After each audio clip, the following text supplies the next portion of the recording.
yeni dəyişikliklər müzakirə olunur, artıq dəyişikliklər Milli Məclisə təqdim olunub və Əmək və Sosial Siyasət Komitəsində ikinci oxunuşda müzakirə edilərək plenar iclasa tövsiyə olunub. O baxımdan gözlənilir ki, yaxın zamanlarda bu dəyişikliklər qanunvericilikdə öz əksini tapacaq.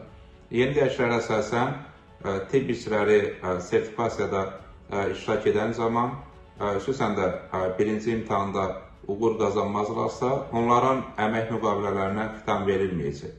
Və dəyişikliklər imkan verəcək ki, sertifikasiya imtahanlarının birinci mərhələsində uğur qazana bilməyən vətəndaşlarımız işləməkdə və ya əmək haqqı almaqda davam etsinlər. Onların əmək müqavilələrinə xitam verilməyəcək, amma bununla belə təbii ki, onlar işlərinə davam etməyəcəklər. Və praktik olaraq bu o anlama gəlir ki, 6 ay müddətində sertifikasiya imtahanından keçə bilməyən vətəndaşlarımız işləməsələr də belə vəzifə maaşlarını alacaqlar. Burada məqsəd həmin vətəndaşlarımızın sosial təminatının, sosial müdafiəsinin qorunub saxlanmasıdır.